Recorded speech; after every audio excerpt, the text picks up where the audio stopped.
Hello, আসসালামু আলাইকুম everyone. This is Antara creations. আজ আমরা চলে এসেছি বরিশালের স্বনামধন্য কলেজ বিএম কলেজে। আর এটা ছিল বরিশালের বিএম কলেজের জীবনানন্দ মেলা। প্রতি বছরের জানুয়ারি ফেব্রুয়ারিতে এই মেলাটি হয়ে থাকে।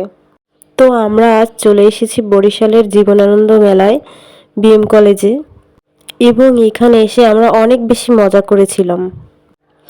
মেলাটা জাস্ট অসাধারণ ছিল। এটা ছিল মেলার বাহিরের লুক, এবং ভেতরে এবং বাহিরে মিলিয়ে অনেকগুলো দোকান ছিল। এখন যে দোকানগুলো দেখতে পাচ্ছেন এই দোকানগুলো ছিল মেলার ভেতরে। এখন যে দোকানটিকে দেখানো হচ্ছে এই দোকানের সম্পূর্ণ জিনিসপত্রগুলো ছিল হাতে তৈরি করা। যদিও ভিডিও করা নিষেধ ছিল, কিন্তু আপু আমাদের পরিচিত থাকায় কোনো সমস্যা হয়নি। আপুকে অসংখ্য ধন্যবাদ এত সুন্দর সুন্দর জিনিস তৈরি করার জন্য এবং আমাদেরকে ভিডিও তৈরি করতে দেওয়ার জন্য। চলে আসলাম পাশের দোকানে ছিল বিভিন্ন হাতে তৈরি অর্নামেন্টস এবং হাতে তৈরি বিভিন্ন পদের খাবারের আইটেম। চলে আসলাম পরের দোকানটি ভিজিট করতে। এই দোকানটিতেও ছিল বিভিন্ন হাতে তৈরি অর্নামেন্টস এবং খাবার, কেক সহ বিভিন্ন ঘরসজ্জার সামগ্রী। যে ওয়াল হ্যাঙ্গিংগুলো দেখতে পাচ্ছেন এই ওয়াল হ্যাঙ্গিংগুলো বড়গুলো ছিল 150 টাকা করে এবং এর ছোট সাইজগুলো ছিল 100 টাকা করে। অসাধারণ এই ওয়াল হ্যাঙ্গিং সহ যত সামগ্রী দেখতে পাচ্ছেন এবং অর্নামেন্টস দেখতে পাচ্ছেন এগুলো সবগুলোই ছিল হাতে তৈরি করা। দেখতে পাচ্ছেন কত সুন্দর সুন্দর জুয়েলারি এবং সুস্বাদু খাবার। চলে আসছে এর পরের দোকানটি ভিজিট করতে। এই দোকানটিতে ছিল অসংখ্য সুন্দর সুন্দর ফুলের টব এবং ঘরসজ্জার সামগ্রী। এছাড়াও ছিল বাচ্চাদের বই সহ আরও অনেক কিছু। এই দেখেন মেলায় কিন্তু অনেকগুলো দোকান ছিল, এতগুলো দোকান ছিল যে এক পাশ থেকে সমস্ত মেলাটি ঘুরিয়ে দেখা সম্ভব হয় না।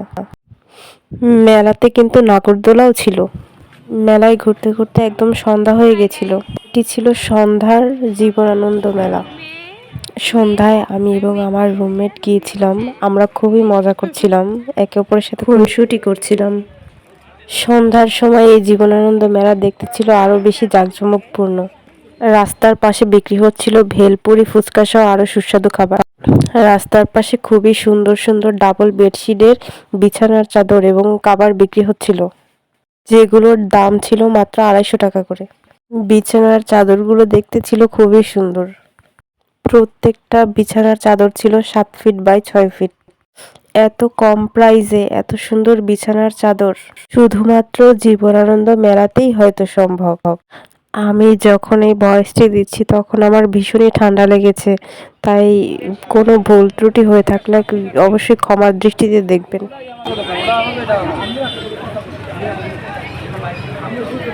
এই চাদরের দোকান ভিজিট শেষে চলে আসলাম রাস্তার পাশে জীবনানন্দ মেলার ঠিক সামনেই। এখান থেকে মেলার শুরু হয়েছে, সেখানে সামনেই বসেছিল বিভিন্ন ডিজাইনের বহু রঙের ফুল। সব ফুলগুলো ছিল আর্টিফিশিয়াল, কিন্তু দেখতে ছিল অসাধারণ এবং পুরোই ন্যাচারাল। এই ফুলগুলোর এক একটি সিঙ্গেল পিস ছিল 20 টাকা থেকে শুরু। আমরা অনেক বার্গেনিং করেও 1 টাকাও কমাতে পারিনি, তাই চলে আসলাম পাশের দোকানে। পাশের দোকানগুলোতে ছিল সুন্দর সুন্দর কম দামের শাড়ি। এই শাড়িগুলো ছিল খুবই সুন্দর। এছাড়াও ছিল সুন্দর সুন্দর ড্রেস, যা ছিল খুবই রিজনেবল প্রাইসে। এই শাড়িগুলো ছিল 200 টাকা করে। শাড়ির দোকান শেষে সরাসরি চলে আসছি ন্যাচারাল বিউটি কি দেখতে। ফুলের দোকানের পাশেই ছিল সুন্দর সুন্দর সংসারের প্রয়োজনীয় কাঠের জিনিসপত্র। তার পাশেই যে কি সুন্দর সুন্দর মাটির জিনিসপত্র ছিল তা দেখে একদম মুগ্ধ হয়ে গেছিলাম। কত সুন্দর সুন্দর মাটির জিনিসপত্র, মাটির কলা, মাটির আনারস, মাটির আম, মাটির গাজর, এছাড়াও কত সুন্দর সুন্দর মাটির জিনিসপত্র ছিল, দেখতে খুবই অসাধারণ ছিল। এমনকি গণেশ ঠাকুরের মোদকও ছিল মাটির। মাটির এই সুন্দর জিনিসপত্রগুলো ছিল খুবই রিজনেবল প্রাইসে। মাটির জিনিসপত্রগুলো এতটাই পছন্দ হয়েছিল যে আমরা অনেকগুলো নিয়েছিলাম। মাটির জিনিসপত্র কেনা শেষ হলে আমরা চলে যাচ্ছি শাড়ি কাপড়ের দোকানে। কয়েকজন মামারা ডাকাডাকি করছিল শাড়ি কাপড় 200 টাকা। আপনারাই দেখেন না শাড়িগুলো আসলে দেখতে কতটা সুন্দর। এত কম প্রাইসে এত সুন্দর শাড়ি আসলে কল্পনাই করা যায় না। যারা কাঁথা সেলাই করতে চান বা ঘরে বসে রাফ ইউজ করতে চান তাদের জন্য এই শাড়িগুলো একদমই পারফেক্ট। শাড়িগুলো কিন্তু আসলেই অনেক সুন্দর ছিল। এবার আমরা শাড়ির দোকান থেকে আবার ব্যাক করছি, শাড়ির দোকান থেকে চলে যাচ্ছি মেলার ভেতরের দিকে।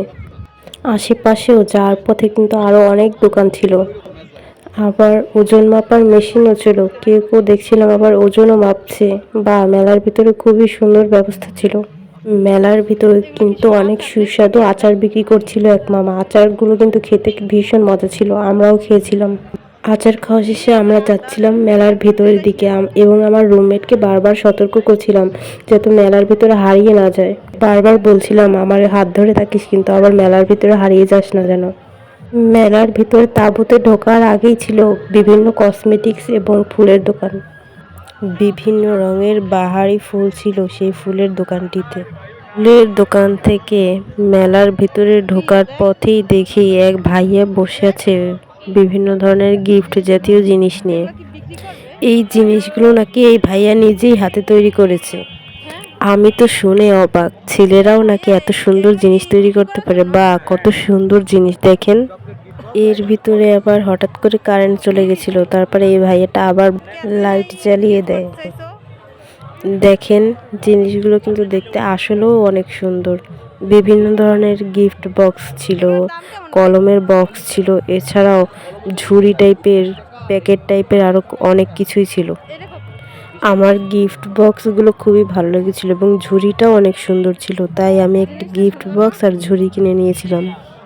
আর দামটাও ছিল খুবই কম। ঝুড়িটার দাম ছিল মাত্র 20 টাকা। আমার রুমমেট বলছিল এটা তো তুমিই বানাতে পারো, এটা আবার নেওয়ার কি দরকার আছে। কিন্তু আমার তো মন মানে না, তাই আমি একটা নিয়ে নিলাম। ঝুড়ি কেনা শেষে চলে আসলাম মেলার ভিতরে। মেলার ভেতরে সন্ধ্যার পরে এতটা পরিমাণে ভিড় ছিল যে ভিতরে ঢুকতেই পারছিলাম না। কোনো রকমে মেলায় ঢুকলাম। মেলায় ঢুকেই দেখলাম একটা কসমেটিক্সের দোকান, তার পাশেই ছিল একটি কেকের দোকান। সম্পূর্ণ মেলাটি আমি আসলে আপনাদেরকে ঘুরিয়ে দেখানোর চেষ্টা করেছি। মেলায় কিন্তু অসংখ্য দোকান ছিল।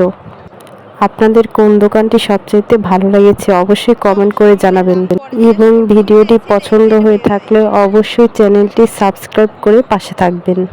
তো চলুন বন্ধুরা একে একে মেলার সবগুলো দোকান ঘুরে আসি।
মেলার সমস্ত দোকানগুলো পরিদর্শন শেষে আমরা চলে এসেছি মেলার ভেতরের অনুষ্ঠান চলছিল, সেখানে নাচ গান হচ্ছিল, সেগুলো দেখতে আমরা আসছিলাম।